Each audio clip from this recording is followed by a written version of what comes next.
All right, you guys, this is a loaded podcast. Do we have the biggest scam ever in pro pickleball? You be the judge. Here are the facts. Also, is this the hottest paddle release of 2025? It kind of seems like the reviewers sure think so. We're also going to take you through all things APP Sacramento and how to heal a totally bum knee in under 4 days. Keyword, Dr. Cynthia, thank you so much. Okay, you guys, don't go anywhere. It's Pod 59. Is this the biggest crime in pickleball? You tune in now to this Pickleball Life. I'm K-Dubs and Jilly B's my wife. She's the pro and I've got the filler. She's sweet to me, but on the court she's a killer. Unadulterated and efficiently bringing you the best and worst things in PB. Tell your friends and stay for another. And no one loves us more than your mother. One thing's for sure, when hit and you're addicted. Grab a pile, grab a court, don't resist it. So click subscribe, let's go, let's get cracking. Things on gun, let's go, let's get laughing. This Pickleball Life. It's Pod 59. I'm feeling fine. Is this pickleball's biggest crime? Oh my gosh, that was good. Can we use that? We're using it. Splice. Kristin, I think the reviews are literally in. And if you are listening to this podcast on Monday, March 17th, you are in luck because a limited quantity of smoke paddles, that's right, Thrive's smoke paddle that I've been winning with and playing with for the past couple months, is on sale today. And like I said, the reviews are in. Reviewers are calling this paddle kind of like that Paddle Tech TKOC, but because the smoke is thermoformed and because it's got 5 face layers instead of 2 or 3 like most paddles, it's got a bigger sweet spot. So imagine having like the pop of a power paddle, but the feel, right? The feel that we all want. Like I love the Yola 3S, right? I had to play it when I played the Masters. I was just going to say this. Yeah. That when you were testing paddles, it was like all your reach-in flicks were just out. There was no shape on it. Right. And with the smoke, it was like you could place the ball on the baseline. On a dime. So you have like that feel. I always think about like with a golf iron, right? Like you've got like the big cavity backs. You're not going to miss a ball. And then it's like you sacrifice that feel. Whereas with the Thrive Smoke, I get the best of both worlds. Right. What do you the feel? PXG What do you feel when of you play paddles? Is that what you're trying to say? It's the PXG of paddles. I think that's right. Totally. Well, you've been playing it. I feel like it's the first paddle that you can play. I can play. My Yeah. sister plays. Our friends Ben and Emily play. Who's the interrupter now? It's like you're reading my thoughts. No, I'm just kidding. I just didn't want to miss that opportunity. No, but definitely head to thrivepb.com, use code JillyB, and you'll get 10% off as well as a bunch of cool go-withs. That neoprene paddle cover makes a great coaster. Oh yeah, it comes with a paddle cover, keychain, lead weights, paddle eraser, and I'm sure I'm missing something else. Yeah. Well, and you don't even need the lead weights. It comes with lead weights. It's the first paddle Jill's ever used that she doesn't add lead to. True story. I have been weighing my paddles, you guys, up to like 8.7, 8.8. And I think that's kind of why my wrist hurts. It's like amazing my hands haven't been slower. And the Smoke is the first paddle I've ever played without weight, ever in my career, even like before I was pro, full time. But don't take our word for us. You know, check out all the other reviewers. There's some great explainers out there on what the Smoke is, and go try one for yourself. Okay, one last thing, and I cannot believe I almost forgot this, Kristin. So I've had my paddle tested, obviously, at all these APP tournaments. And for 3 tournaments in a row, the paddle tester hands me my paddle back and goes, congrats on the grittiest paddle in the field again. Totally. It is, like, I could file my nails on this paddle. Yeah. Stays on your cotton t-shirt. Yes. You guys, we are doing the first ever pro clinic at the Fort in Fort Lauderdale, April 2nd. We have a 3 p.m. session and a 5:30 p.m. session. The 3 p.m. will be for 3-0s to 4-0s or 4-0 and below. And then the 5:30 p.m. session will be 4-0 and above. Those are 2 hours long and priced at $199. Those are going to sell out fast. Founding members have priority registration, followed by Fort members and then non-members. I am so excited for this Jilly B Masterclass at the Fort. You guys, if you are anywhere near South Florida, you should definitely consider joining the Fort as a member. Their memberships are actually under $200 a month, and it is such an amazing facility. And they have lots of flexible options for, couples and singles. And we're so excited to be doing the first pro clinic at the Fort. You guys have got to make it there. And you can do the clinic and then stay and watch the APP or play in the APP right after. Good point. K-Dubs, always thinking. And then we have New Jersey, May 20th and the 21st at Montclair Pickleball Club. Jill, it's pronounced New Jersey. I thought you were going to tell me I was mispronouncing Montclair. So that's May 20th and the 21st. We've got all sorts of options. They are putting me to work for those 2 days. I cannot wait for New Jersey. And then, of course, you guys, you can always come see me in Newport Beach. Check out jillybpickleball.com/camps. And don't forget Mexico, October 25th through the 29th with Scott Crandall, my favorite time of year. And really that is not to be missed. The most important part is that all your camps will feature Rainstorm as the official beverage, providing drinks to all our participants. That's right. Giddy up and go, baby. So, K-Dubs, let's catch up. Yeah. Last tournament was APP Sacramento, and we did an awesome clinic at the Hub. Let's rewind. So a couple days before leaving for APP Sacramento, I hurt my knee. I was training in the desert. I probably was overtraining. This is like a downside of actually feeling really good, is then you enable yourself to overtrain. Mm-hmm. And I just got to the kitchen line playing against my friend Kyron, did a traditional everyday routine split step and felt something in my knee. Not even like a James Ignatowicz level 12 out of 10 split step? No, it was not like a 5 out of 10. Is this a hindrance split step? And I was like, ooh, I just designed my knee. And I've like never had a knee injury. Like I'm so used to like my arms falling off. And of course it was the like third day and you were like, oh, we're just doing an hour. And then you did 90 minutes. The most important part of pickleball is knowing when you're done. It's like skiing. Mm-hmm. Like the last run of the day, you got to end like the run before the last run of the day. You got to end pickleball 30 minutes before you want to end it, you know? Or as they say in Vegas, it's like when to walk away from the table. 100%. But yeah, weirdly enough, right after you hurt your knee, I fell down the stairs, injured my toes. The lamest possible injury ever, had nothing to do with pickleball. And I can't play pickleball right now. It's so sad. My mom has been struggling with Achilles pain for almost a year, and she was walking down the stairs 3 days after Kristin fell down the stairs and trips on our black cat bomber on the last step and fully tears her Achilles. And in between that, your niece also fell on the stairs. I feel like I've told this story too many times. Have we done this on the pod? No, we haven't. I don't think we have. What we're trying to say is rest in peace, Bomber, or Black Cat. Also, if anyone's selling a house in Newport Beach, that's one story, let us know. These stairs are going to be the death of all of us. So anyway, it's like 4 days before Sacramento. I can't walk up and down stairs. My knee is hurting so badly. And I'm like, that's it. I'm done. Like, I'm going to have to pull out of this tournament. It was a sign. Max Freeman, my partner, bailed on me. Like, maybe I just wasn't meant to go to Sacramento. But I have a clinic at the Hub that's sold out. It's like, no, we got to go. So what do? I called Dr. Cynthia. She has the Pickleball Reset Studio at Power Play Pickleball in Carson, California. I was the first ever full-time member there. I bought a membership to Pickleball Reset Studio. And Dr. Cynthia puts me through this total regimen for 2 days of chiropractic adjustment.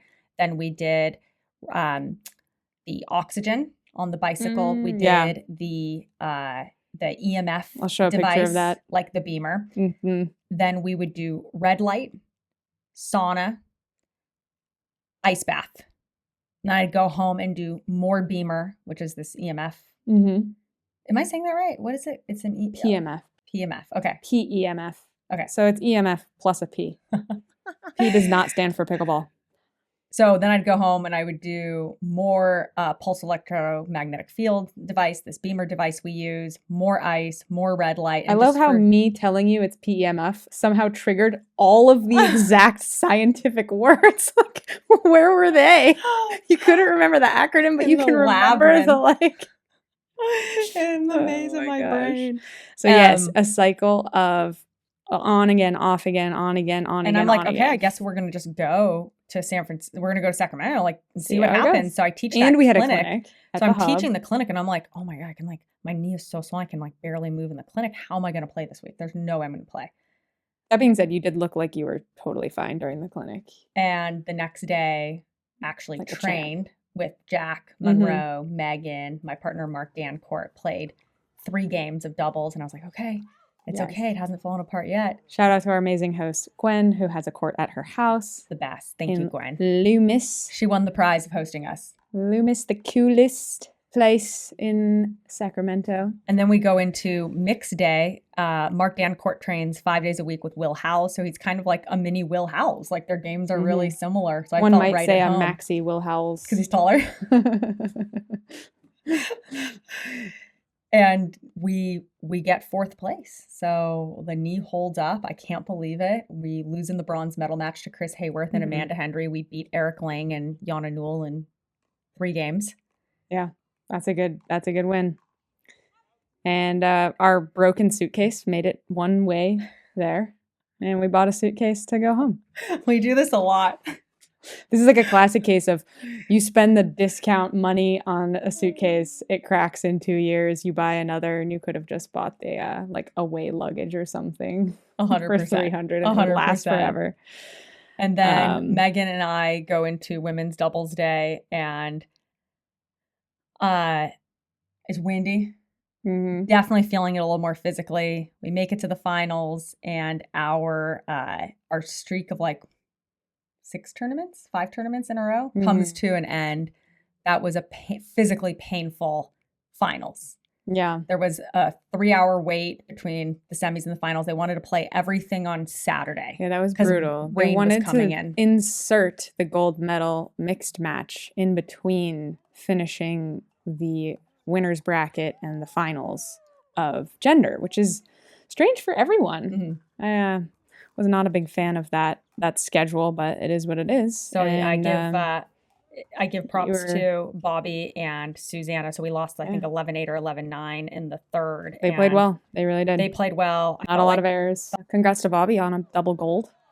Back from her honeymoon. That's a nice wedding gift. 100%. Got paid for that honeymoon. Yeah, totally. But I hope to. And last year they were one of the only teams that beat us too. Yeah. So we're gonna go watch some film. You know, it's easy to be really critical of yourself, and you also just gotta remember, like, hey, sometimes physically you're just not bringing it. Yeah. And I thought it was interesting in Daytona. Megan did a lot of film studying the night before her finals and pulled out 2 gold medals, right? And this week there was no overnight wait before Sunday because of the rain. Yeah. So you guys never had that moment of like, what should we, watch? What have they been doing? And it's been a while since you've seen Bobby, since November. So now we know. Bye Bobby's mod in July. Let's go. No, they did a great job of lobbing. I want to really work on my lob. I never Someone lob. in the comments I just happened to see. We're like, lob. We should call her Labio Shiro. Yeah. Yeah, they did a great lob on match point that actually went over the ad side player's head. So ad side to ad side, which is my head. For our non-tennis players? Left side. Okay. So normally you go right side player cross court to the right side player's So corner, Bobby took like a and middle instead she bounce went dink. Left side player center ball to the left side player's corner. Yeah. And that was a great shot. Megan ran back for it. I wanted it. Then Megan hit it, but we ended up on the same side of the court. Right. Like that was, maybe if I was moving better, I would have moved over to the right. I don't know. I so rarely get lobbed directionally ad side to ad side. Right. But that's a great shot. I really want to work on the lob. And then I feel like there was, I gave 2 awful calls in that finals. Like awful. Well, actually, it's funny. In one of the points, there was a ball that was out that I didn't call out. In the same point. Yeah. Yeah. So it goes to show you, my point in talking about this is like, dude, no one's calling balls purposefully out on national television. Right, Like the players, we're doing our best. It's moving literally 65 miles an hour. Like Susanna's slap forehand, not Bobby's to mention mod overhead. At dusk, under lights. Dark, under lights. So just physically, scientifically speaking, right? Your eyes are dilating differently.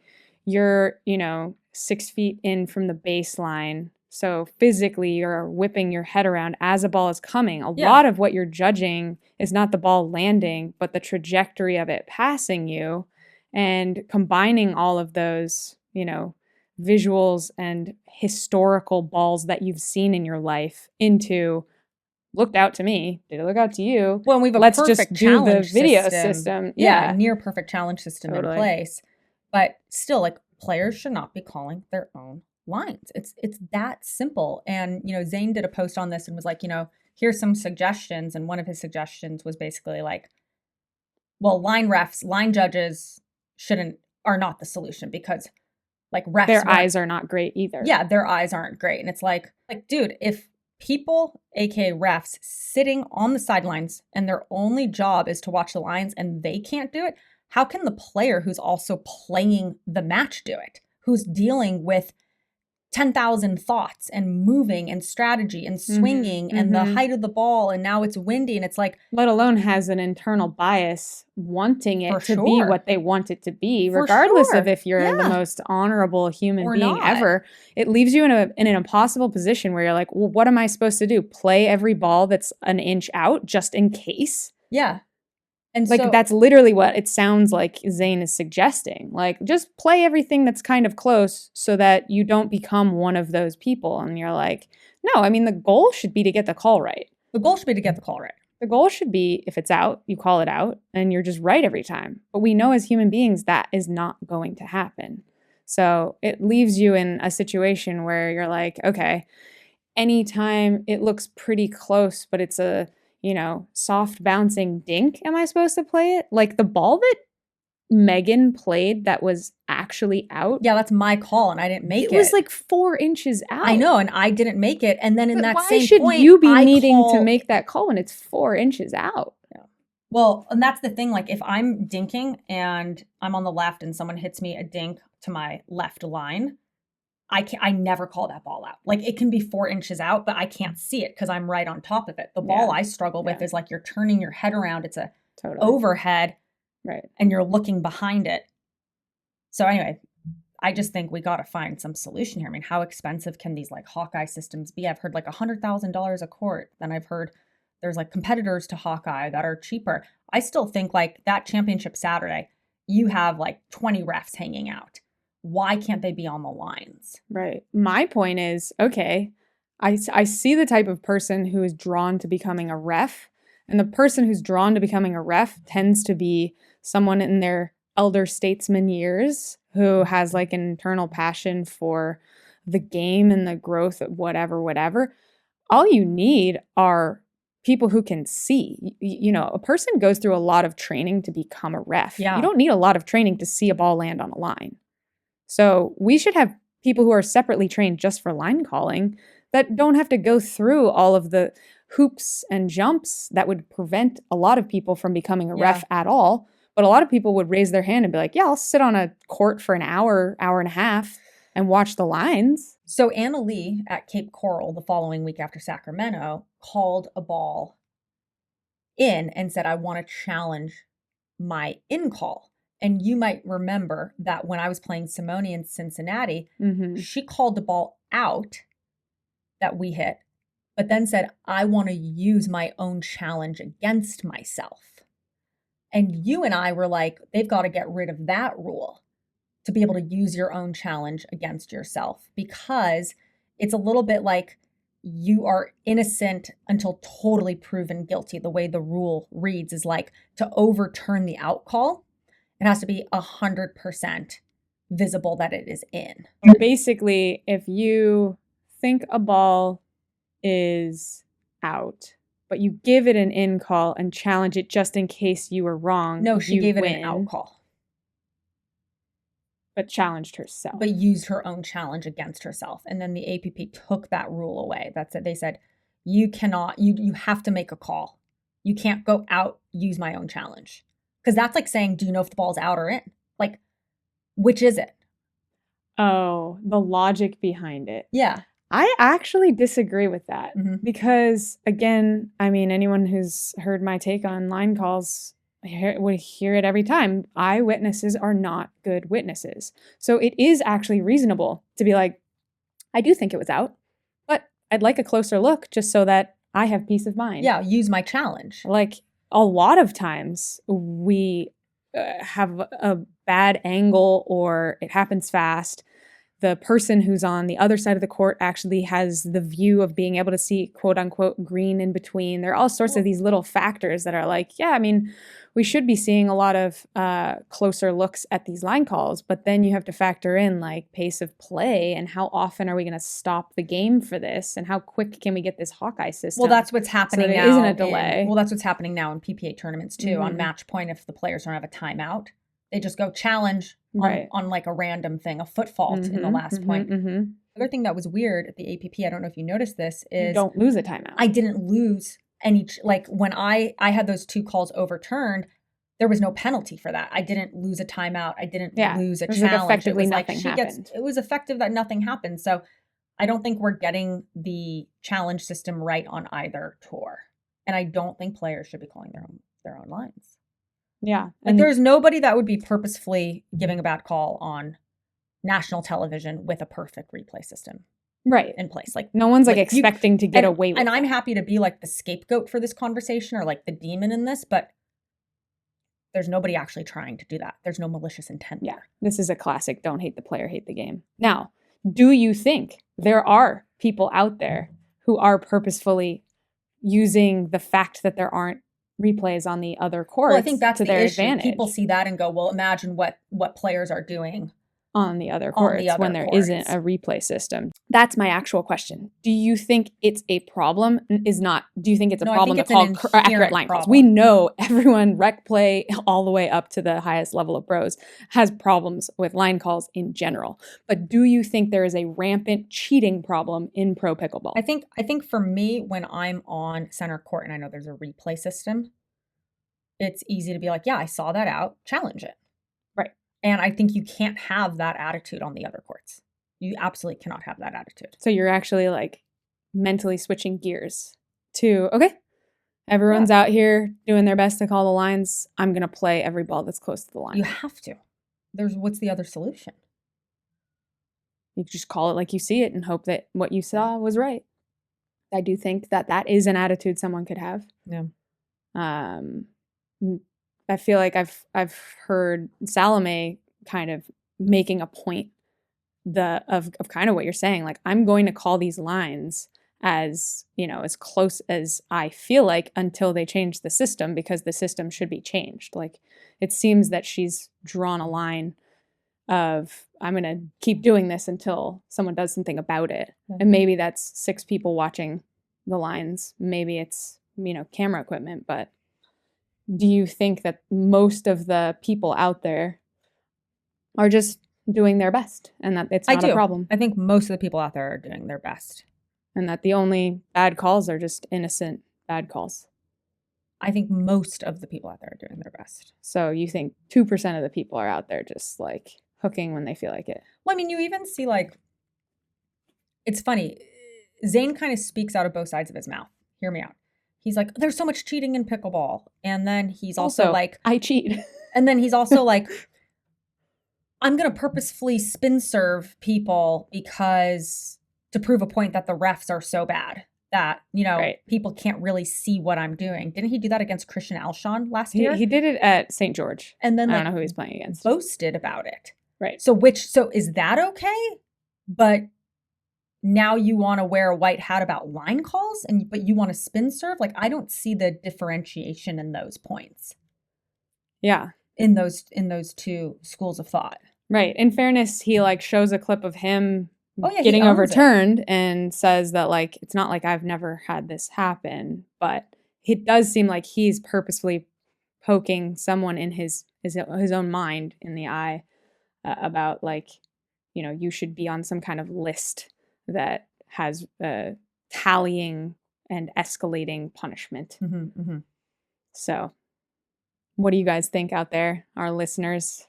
Should there be a punishment escalation for people who routinely have line call issues? Yeah. I mean, how would you even begin that? Yeah. Knowing that 75% or more of the matches are played without video replay. There is one other important factor in Zane's potential like escalating punishment thing, and that is some players win more So if you're playing more games, you're more likely to have more close calls, and you're more likely to get calls wrong if you have a lot of close calls. So the fact that some players might go 6 months without having anything contentious happens might be because they only play 2 matches per bracket. Yeah. Or 3 for a total of maybe like 8 or less total brackets per week, whereas the Ben and Annalise, for lack of a better example, are playing more games, more matches, so they're more likely to have those things add up. It should be a ratio, if anything, of like poor or issues with calls divided by matches played. I don't know. So that's something to keep in mind as well. Yeah, that's well said. Did you talk about the wind in Sacramento? It was wild. With Every tournament this year has been really, really windy. Sides. Yeah. Except Daytona, because you were in the tent. Even going into the finals, you saw like, oh, could we get to end on the better side? In Daytona or in Sacramento? No, in Sacramento. Every tournament has been so windy, except Daytona Center Court, because it was kind of protected. And the PPA hasn't been immune to that either. Like, oh my God, it looked so windy in McKinney. Windy McKinney. So yeah, as a general reminder, you still believe speed up more downwind and drive into the wind? Yeah, so but drop downwind? I like to drop downwind, but then when you get up to the line and you're downwind, be the first to speed up. Your speed up's going to get on the person, on the opponent so much quicker, and your counter is as well. And then against the wind, try and drive or kind of drip. And you, like we saw Ben Johns yesterday at this McKinney tournament, he hit 5 drives from the baseline in a row, something like you've never seen Ben Johns do before. That's how windy it is. So don't be scared to do that, because it's also really hard for the person against whom you're driving to time that ball. Totally. So if you guys are watching us, you'll see that we're in matching t-shirts. And yes, we are the lesbians that match like literally all the time. We did hot pink tights out to dinner the other night and like a white Thrive sweatshirt. It was really funny. It was, you looked at me and said, is it too much? I said, no.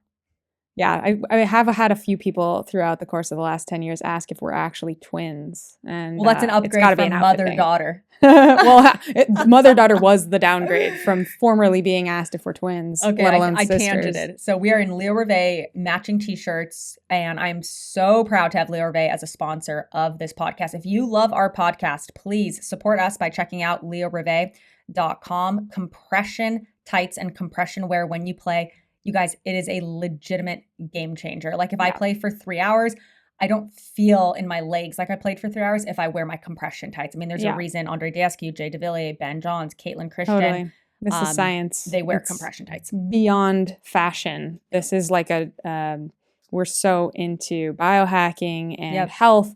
This is a wellness tight. And you can use code JillyB at LEOREVER.com for a discount. All right.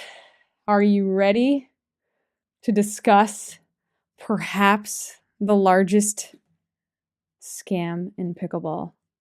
Is it or is it not? Time will tell, but we are supposed to be in India right now, and we are instead still sitting in our home.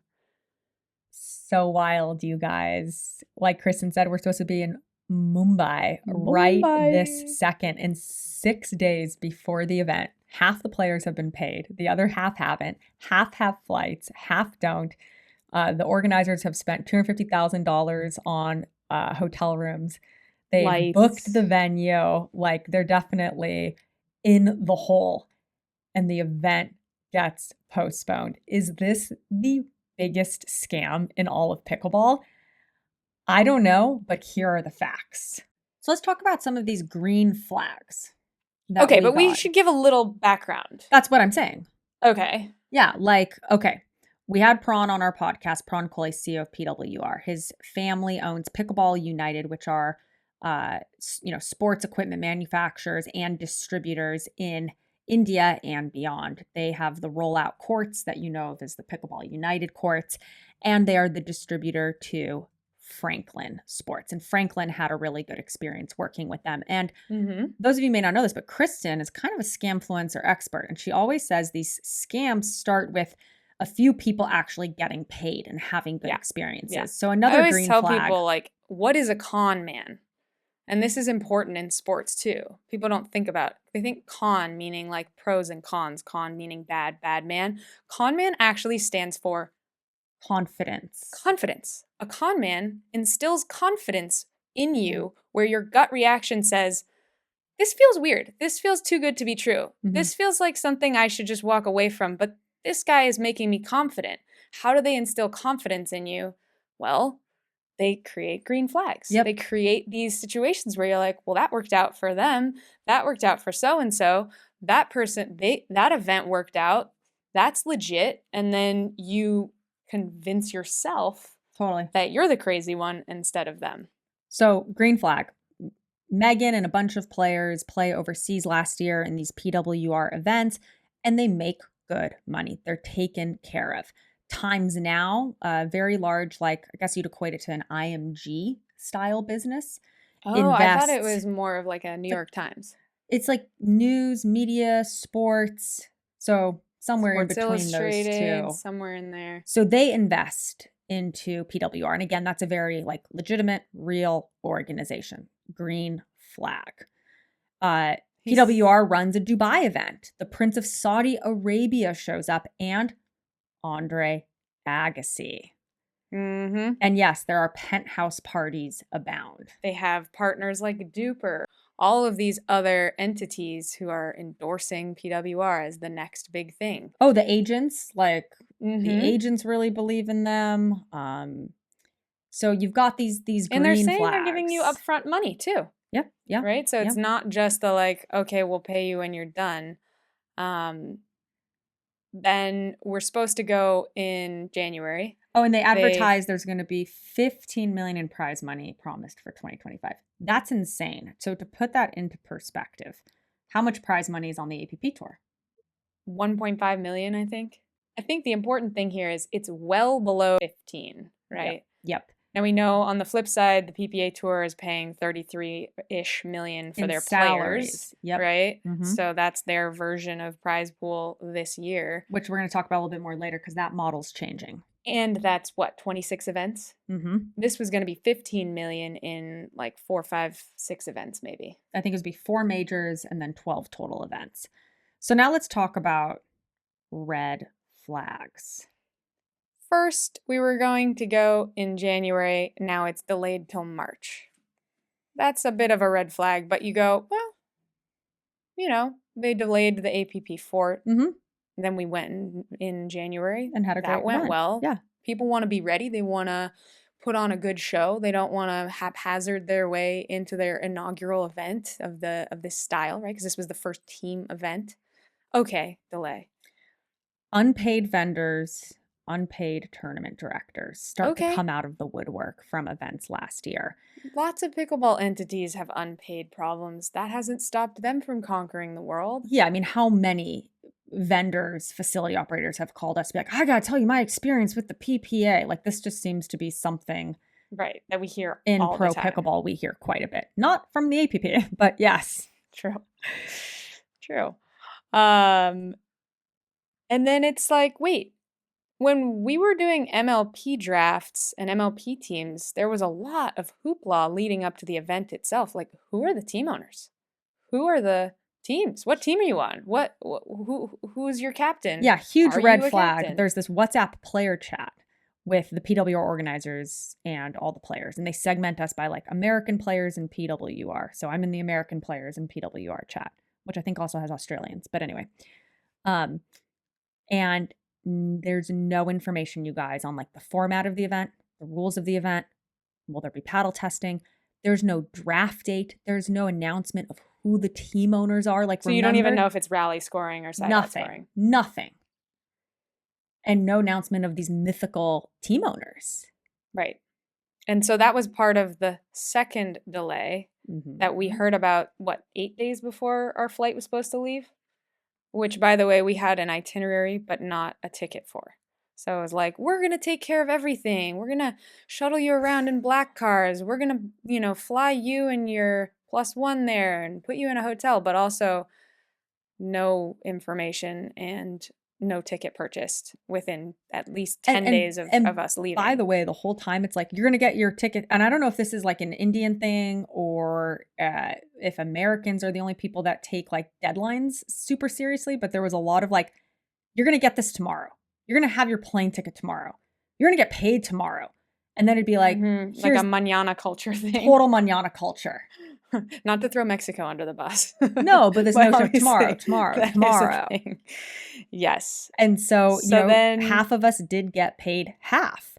And now all these other players who, by the way, forewent opportunities. There's 2 other India leagues, believe it or not. One of them worked with PWR and broke off with them. And that is called Global Sports. We could have went to Global Sports and made 25 grand. There's WPL. There were other opportunities, and the best players or the highest ranked APP players chose PWR.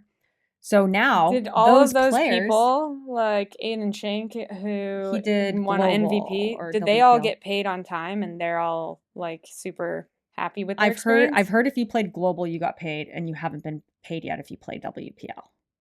Okay, that's what I've heard. So you have these, top players who kind of overwhelmingly chose this PWR entity. Now only half of them have been paid half.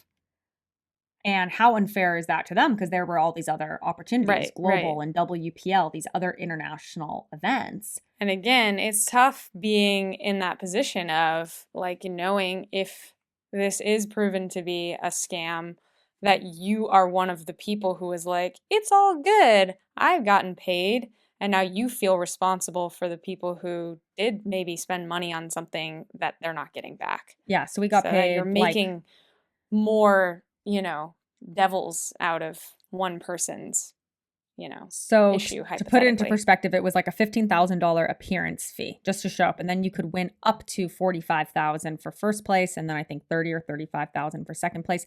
And there was all this drama even around that, where 2 weeks before the event, they sent us these addendums to sign that had different prize money language than the original contracts. Like, it has been wild, like one shady thing after another, but then you have all these other green flags too. So I think what's so funny is, remember when I did like the tweet that was calling out the financial wherewithal of the UPA, right? Yeah.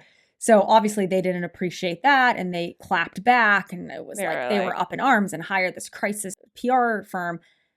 Well, they do not wait 1 second before putting out a post on pickleball.com like, PWR, Duper, India League blew their investment on we should pull it up. Penthouse Parties, gambling and personal expenses from Prawn Coley's CEO. Like, they did not wait 1 second to hop on that. So the title of the article was PWR Duper Indian League postponed for second time as funding concerns grow, which also is kind of weird because, like, are they throwing Duper in there because they want to do justice to the fact that Duper paid money to be part of this or something? Or are they I don't think Duper paid to be part of it. I think it was the inverse. Yeah, like why are they including Duper in this title? But then they went into like lavish parties and overspending. The news doesn't get better after the delay. According to a source, the league is backed by a $10 million investment from the Times Group. The same source says most of the money has already been spent, and that PWR founder and CEO Prawn Coley has spent millions on personal expenses, including travel, parties, and penthouses. It goes on to say those who are impacted the most here, however, are the players. I don't totally agree with that. I mean, I just got paid $5,900 to kind of stay at home for a week. And look, doesn't take away the $792 in typhoid vaccines, malaria pills, travel clinic visits. Yeah, Kristin had like mini typhoid for 2 days. That was definitely a strong headache, but I got through it. So anyway, obviously, they are entitled to write articles about whatever they determine as newsworthy, but definitely very calling quick, the kettle black, very quick, and very eerily similar to the language. So you guys let us know. Go back and listen to our interview with Prawn, and you tell us what he sounds like, if he sounds legit or not. Or, I still as an optimist and as an empath, believe that there's still a world where he might have gotten in over his skis, but really has every intention of hosting events and making this thing work. And I do think that there's a pretty typical kind of rollout of, oh, good, we got investment dollars, and you see companies look like they're kind of comfortable with the spend and justifying growth mode or marketing or whatever. You know, there are definitely legit companies out there who host lavish parties. So I don't think that alone can be like scam. Now, if this, you know, leader of a company is going and buying Rolexes and Bentleys, then I think tips the scale a little differently. But having marketing parties is not necessarily. Well, I think the solution is really simple. And I said in the WhatsApp group in front of everyone, I said, why don't you schedule a call with all the team owners? Yeah, faces. Like, can you publish information on who these people are, what their story is, their financial backing? Can you talk about how much money you've raised? Can you put dates on the 4 majors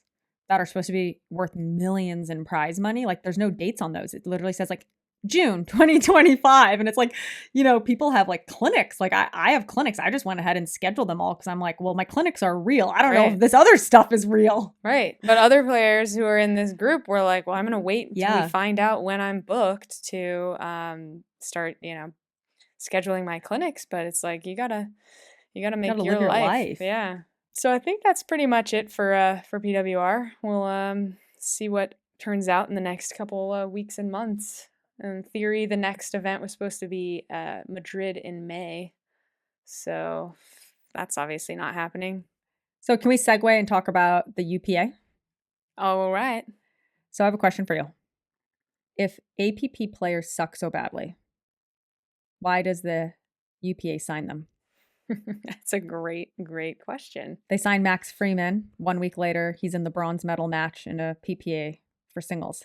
Yeah, and it's like, I understand the general concept that you want to guarantee your product to your sponsors, which may mean you want to know which players you've locked down that will show up week in, week out. There's some logic to that. Mm-hmm.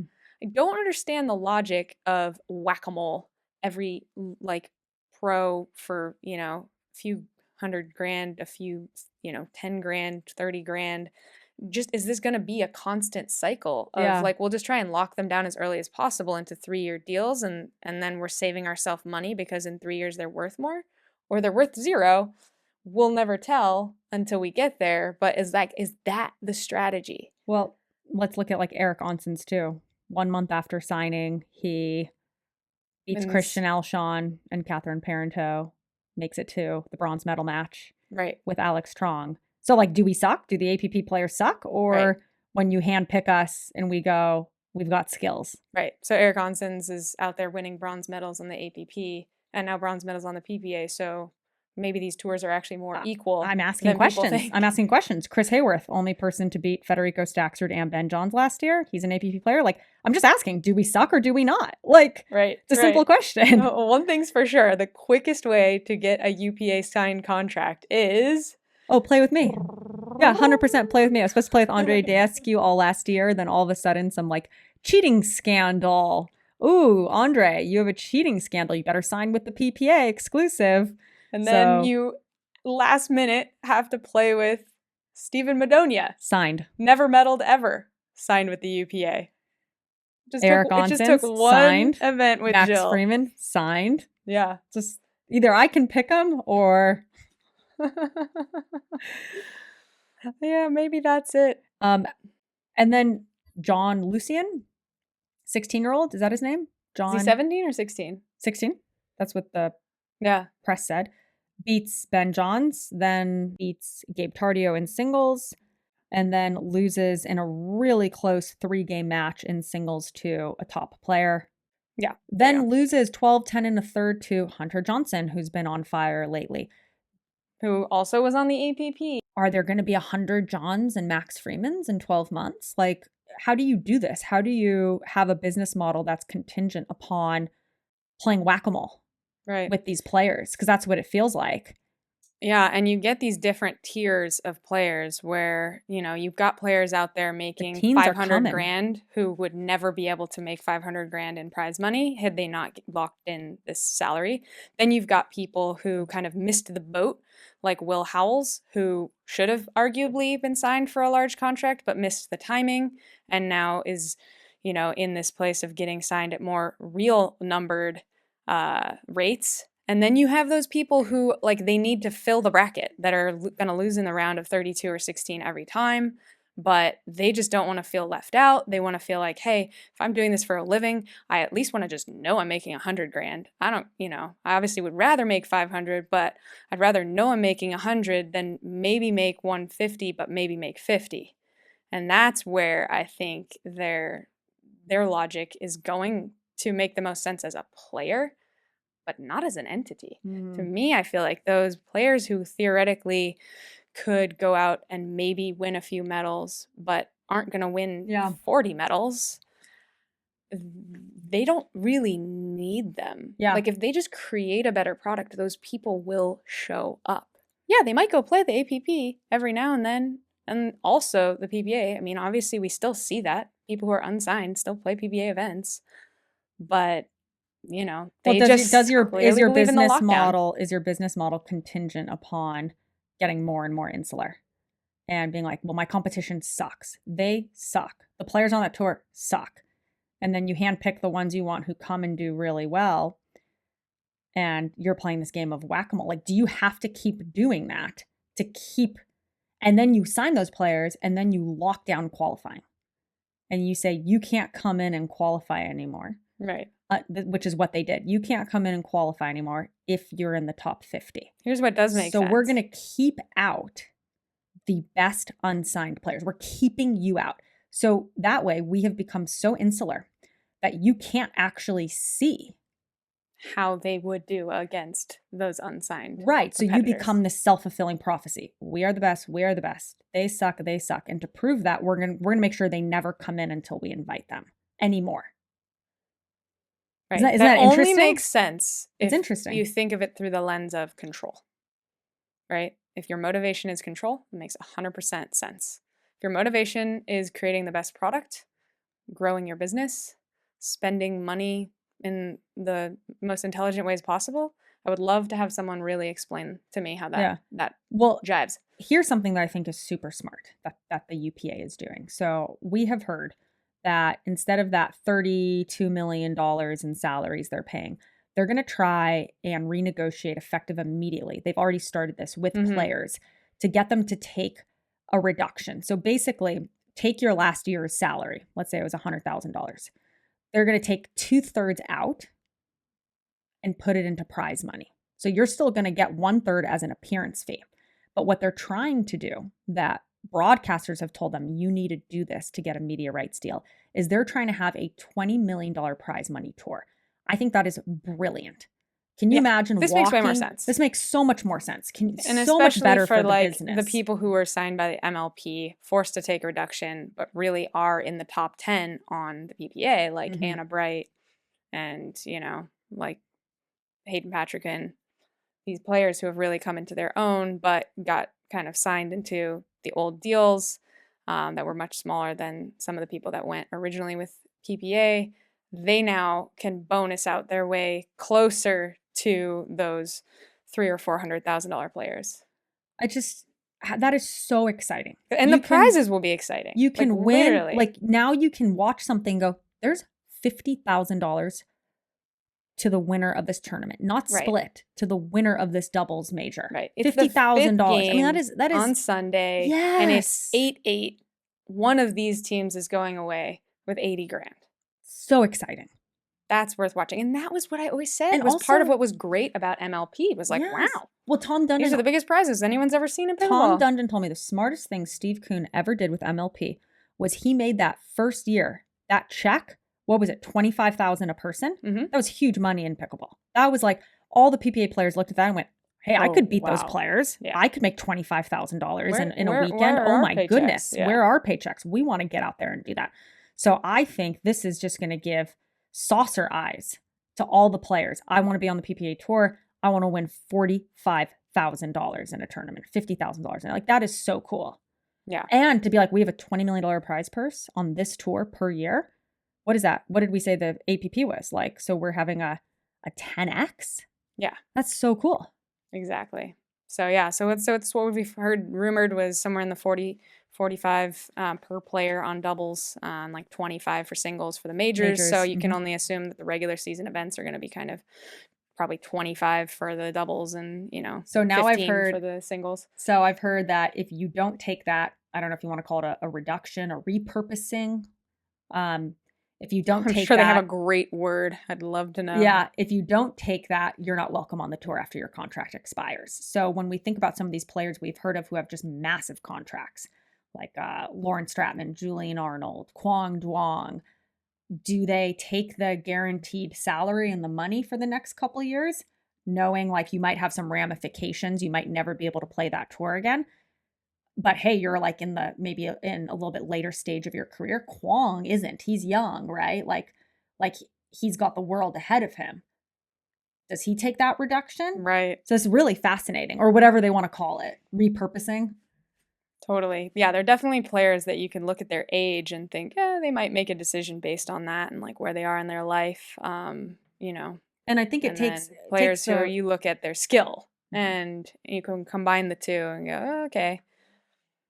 Totally takes the wind out of the sails in an argument that, like, we've talked a lot about, the APP's talked about, which is like, well, the PPA is an exhibition tour. Yeah, there's only one real tour. It's the APP. Well, that's going to change.